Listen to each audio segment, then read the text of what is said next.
Hello, everyone, and welcome to the Jeffrey Epstein Show. I'm your host, Bobbycapucci, and this is a morning update. Hey, everybody. This morning we have an article that's from the Daily Beast, and it's about Harvard law professor Lawrence Lessig and how he is suing the New York Times for defamation over a story that has to do with Jeffrey Epstein. So we're going to dive into that story in a couple of seconds here, but first, I'd just like to give you a quick update on Santa Fe. Well, we are about 5 days away, folks, from me touching down in Santa Fe and getting started. I can't wait to get out there. I can't wait to provide you guys with some firsthand information from the ground. Actually, ground zero, in my opinion, of the Jeffrey Epstein case at this point. The only place that has not been raided. And I think that it's important that we shine some light on what was going on in New Mexico as well, because it seems like New York and Florida have gotten all of the coverage, right? And the Virgin Islands. But New Mexico, there is still this veil of secrecy thrown over the ranch and what was going on at this ranch. And nobody seems to be able to give us the real story on who was there, what was going on, that sort of thing. So, in a few days from now, I will be hitting the ground running and trying to figure out what is what. It's basically just trying to figure out, make heads of tails of whatever was going on down there, right? Talk to some of the people, get an idea of who was coming and going, the sort of thing that the legacy media should have done a long time ago. But they haven't, so there's a void to fill, and I'll gladly step into that void and bring you guys firsthand information right from the scene in New Mexico. And that will all be cracking off starting next week. So, look, I'm looking forward to that. I'm looking forward to all of the information that's going to come out after the trip. And I couldn't be more excited to get out there and get started, folks. It's going to be quite the interesting investigation. All right, so we're going to jump into this article, but first, if you'd like to contact me, you could do that at bobbycapucci@protonmail.com. That's BOBBYCAPUCCI@protonmail.com. All right, and like I said, this article is from the Daily Beast. The author is Blake Montgomery, and it is about Lawrence Lessig. So let's hop in and see what they have to say. Lawrence Lessig and the New York Times used to get along just fine. The paper has long covered the Harvard Law School's professor's extensive work on political corruption, including his long-shot presidential run in 2015. Lessig, who tends to attract a left-leaning, activist crowd, has also written for the paper himself. But now, Lessig is suing the Times for alleged defamation and specifically clickbait defamation. In essence, he's arguing the paper was trying to juice traffic when it published an interview with him about his criticism of the scapegoating of former MIT Media Lab director Joi Ito. What? So, did you or did you not defend Joi Ito, sir? I don't even understand what this lawsuit means. Clickbait defamation? That's a new one. Give me a break. Give me a break. Ito resigned in September after the New Yorker revealed he and colleagues had taken pains to conceal generous donations from Jeffrey Epstein after his conviction on sex crime charges in 2008. Now listen, anybody who defends people who gave money to Jeffrey Epstein or received money from Jeffrey Epstein after his conviction, anyone who defends them is sick in the mind, sick in the brain. And for the New York Times to call this man out for his defense of Jeffrey Epstein and for the people taking money from Epstein, well, I don't see anything wrong with that at all. All right? Did you defend them? Yes.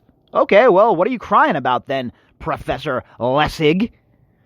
This is a case about defendants' publication of a sensationalized, false, and defamatory clickbait internet headline and lead in order to drive readers to their story and website, reads the complaint. I don't think the New York Times needs to use Lawrence Lessig as clickbait, all right? For all of the New York Times warts, they are an established, high-profile outlet.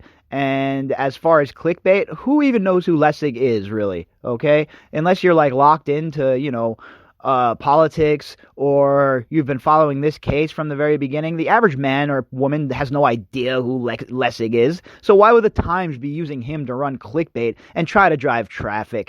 Come on, man.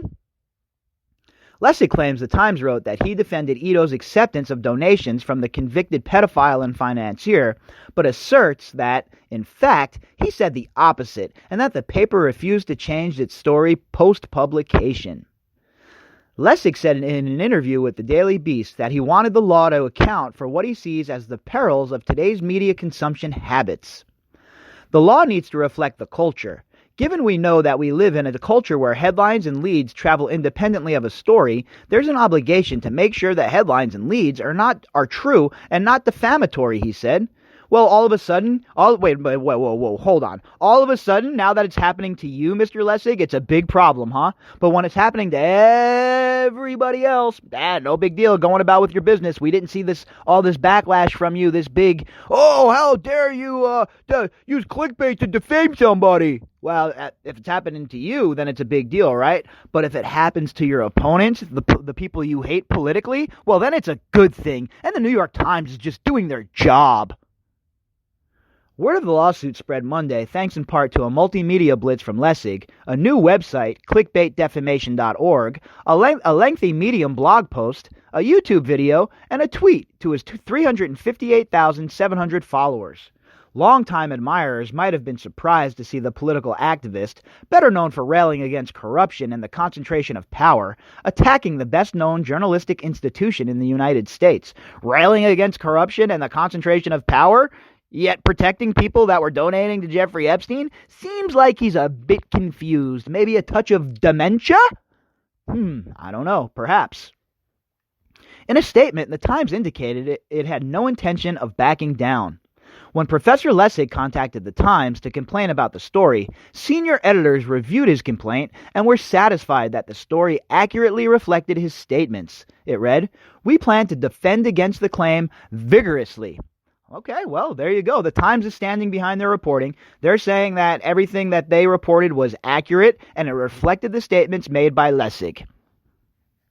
In addition to the Times, Lessig is suing the story's author, Nellie Bowles, editor Ellen Pollock, and Daniel Paquette, according to a filing in federal court in Massachusetts. The suit later refers to the same defendant as Dean Paquette, the executive editor of the Times. Lessig clarified to the Daily Beast that Paquette does, in fact, refer to Buckett, calling the typo a deeply embarrassing mistake. The other individual defendants did not immediately respond to requests for comment. He doesn't even know the guy's name. Oh, it's a typo. Yeah, you're some high-profile professor at Harvard, huh? But you can't even correctly type up the name of someone you're accusing of defamation? Yeah, Mr. Lessig, we should all believe you. I have to be honest with you, folks. I don't know much about this Mr. Lessig guy, right? Never really, besides what we've read about, in the Jeffrey Epstein case, I had zero idea who he was beforehand, and I am completely and utterly always following politics. So, besides a couple of mentions of the guy's name, I never really had any idea who he is. So for him to sit here and talk about the Times using him to drive clickbait and then not even knowing who he's suing, I mean, come on, this is ridiculous, folks. The story in question, "A Harvard Professor Doubles Down, If You Take Epstein's Money, Do It in Secret," was a follow-up about another Lessig opus published on Medium in September, on Joy and MIT. In that Medium post, Lessig explained why, though he had known of Ito's dealings with Epstein since they began, he did not oppose Ito's actions. He came to believe that was a mistake, he wrote, but went out of his way to express how badly he felt for the former administrator. MIT is less now that Joy is gone. I continue to stand with Joy. In an addendum added 3 days after his original essay was written, he attempted to clarify his position. It was a mistake to take this money, even if anonymous. The essay's stance, a defense of Ito, coupled with criticism of those who take blood money, drew intense ire. In the suit, what amount to mean tweets about Lessig are cited repeatedly as part of what the plaintiff suggests is evidence of reputational harm. A Times editor declined to excerpt his forthcoming book as a result of the article, he alleges, and Lessig is suing for damages. Please, Lessig. Lawrence Lessig. Really, buddy? Really? Lessig argued in his accompanying video that the paper failed to capture the complexity of his argument and that the story so misinterpreted his message as to constitute defamation. He also said in yet another Medium post that the Times took truth and rendered it completely false. Wait a minute, I thought you were a big proponent of the Times' work, Mr. Lessig. You used to write for them, you had a relationship for them, but all of a sudden, the Times is a bad outlet. They're not doing the right thing. Well, I can usually agree with you because I'm not a big fan of the Times reporting. I think that this is a frivolous lawsuit, and I think it's absolutely positively ridiculous. But in emails between the professor and Bowles published in the lawsuit, Lessig appeared to acknowledge that the Times did include the range of his opinions in the story a bit farther down. His chief concern, he said, was the story's beginning. Bowles wrote, "In the interview, you explain your position a ton, unambiguously and clearly. You do not think this donation should be taken at all. That's there." Lessig replied, "It's true, that's there. But in the lead of your article, which we know is 90% of what an audience understands, you have been rendered as saying that I am defending soliciting donations from the convicted sex offender Jeffrey Epstein. That's what you were doing if you were saying that Joy Ito should have accepted the donations, but done it without anybody's knowledge. You're basically helping enable. I mean, are you kidding me right now, Mr. Lessig?" Joshua Benton, head of Harvard's Nieman Journalism Lab, suggested on Twitter Monday that Lessig's suit was spurious. What a weak idea to call this clickbait defamation. Stories have headlines and leads forever. To call it clickbait is simply to attempt to demean it by association with the internet. Lessig argued in an interview that the media business model of selling ads based on traffic to a website incentivizes sensationalism. Where was all of these claims before it was you that was up on the podium getting scolded, Mr. Lessig? Where were these claims when other people were being destroyed by the Times, Mr. Lessig? Makes it a lot less easy to believe and a lot less easy to think that you're being some sort of someone who's defending people other than yourself, because it really comes down to all you care about is defending yourself, or else you would have been talking about these leads and headlines a long time ago before you were caught up in this.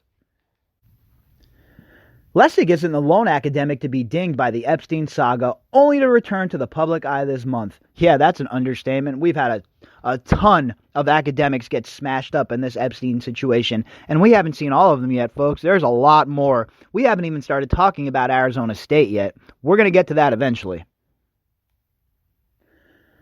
Last week, Ito was a co-author on a piece about the case for an institutionally owned knowledge infrastructure in the education-focused publication Inside Higher Ed, an article that listed his occupation as a distinguished researcher at Keio University, the Japanese college where he received his doctorate. Inside Higher Ed and Keio did not respond to requests for comment about Ito's affiliation with them prior to publication. Revelations surrounding Epstein's donation have rocked the highest echelons of academia and research science in the past year and sparked a nationwide discussion about institutional culpability. It's called enabling, okay? They enabled Jeffrey Epstein's behavior by accepting the donations, giving Jeffrey Epstein the cover of being this huge charitable man. Oh, he donates to Harvard and he donates to... There's no way he could do anything like this. And that was all part of the plan. Epstein, for his part, appeared to be trying to launder his reputation by donating to and associating with luminaries and schools across many fields.